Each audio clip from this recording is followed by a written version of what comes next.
Hello everyone, how are you. Welcome to English with DS Vashisht. और आज हम अपनी वीडियो में रीडिंग करेंगे फर्स्ट फ्लाइट बुक है, उसकी जो सेकंड पोएम है जिसका नाम है फायर एंड आइस। और ये पोएम किसके द्वारा लिखी हुई है? रॉबर्ट फ्रॉस्ट के द्वारा लिखी है। तो आज हम अपनी वीडियो में इस पोएम की हिंदी ट्रांसलेशन करेंगे और साथ में इसके डीप मीनिंग को भी जानेंगे। तो प्यारे बच्चों, यदि आप मेरे YouTube चैनल के साथ अभी नए जुड़े हैं तो प्लीज़ मेरे YouTube चैनल को सब्सक्राइब कर लीजिएगा ताकि इन फ्यूचर आपको वीडियो मिलती रहें। तो आइए पोएम की रीडिंग स्टार्ट करते हैं। पोएम का टाइटल नेम क्या है? Fire and ice. फायर का मतलब है आग एंड आइस का मतलब है बर्फ़। देखो ये दोनों के दोनों जो वर्ड हैं फायर एंड आइस, ये दोनों एज ए सिंबल यूज हुए हैं। तो फायर यहाँ किसको रिप्रेजेंट कर रहा है? फायर यहाँ रिप्रेजेंट कर रहा है डिजायर्स को। आग किसकी आग? डिजायर्स की, इच्छाओं की आग। एंड आइस किसको रिप्रेजेंट कर रहा है यहाँ पे? नफ़रत, हेट। तो देखिए पोएम में क्या दिया हुआ है। पोएम में पोइट क्या कहता है? सम से, कुछ लोग कहते हैं the world will and in fire.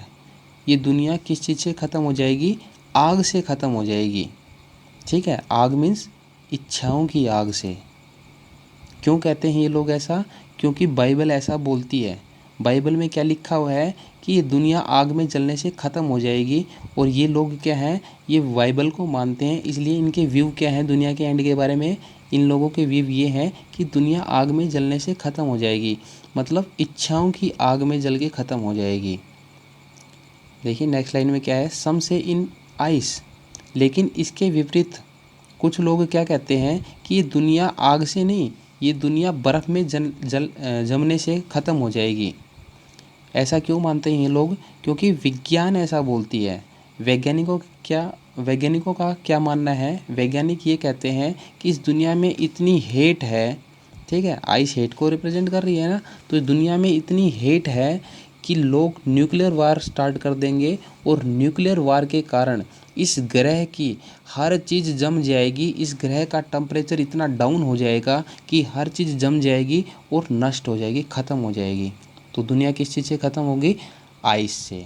ऐसा कुछ लोगों का मानना है। किन लोगों का मानना है? जो लोग विज्ञान में विश्वास करते हैं। अब पोइट का क्या क्या व्यू है? पोइट बोलता है from what I have tested of desires.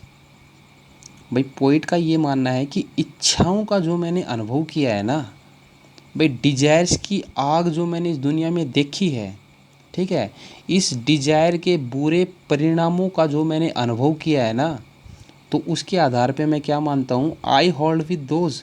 मैं उन लोगों के समर्थन में हूँ। किन लोगों के समर्थन में हूँ? हु फेवर फायर, जो कि फेवर करते हैं फायर का। जो लोग ये मानते हैं ना कि दुनिया फायर से, इच्छाओं की आग से ख़त्म होगी, तो मैं बिल्कुल उन लोगों के समर्थन में हूँ।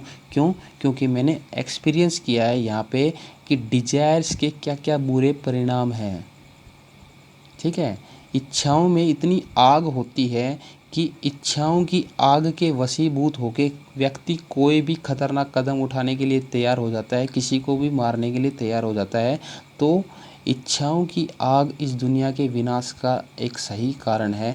मैं बिल्कुल सहमत हूँ इस चीज़ से। सेकंड स्टेंजा में देखिए क्या बोल रहा है poet. But if it had to perish twice. ठीक है, पेरिश का मतलब होता है एंड होना, डाई करना, मरना। ट्वाइस का मतलब होता है दो बार।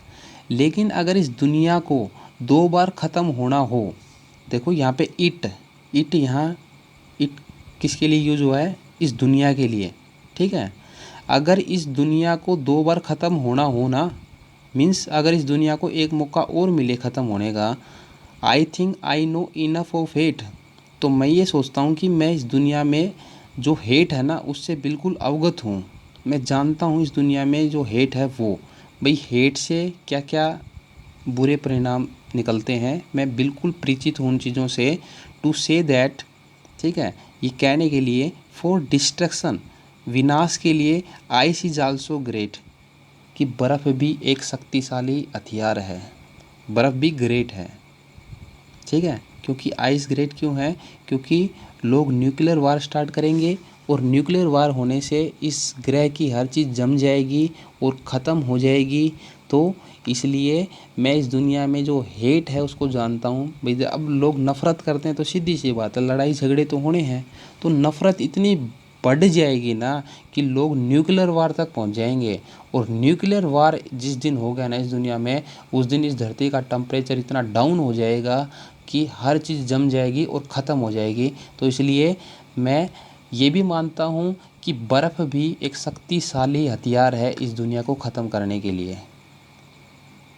एंड वुड बी सफाइस, ठीक है। सफाइस का मतलब होता है यहाँ पे सुफिशियंट, ठीक है, सुफिशियंट उचित, और बर्फ़ एकदम उचित होगी इस दुनिया को ख़त्म करने के लिए।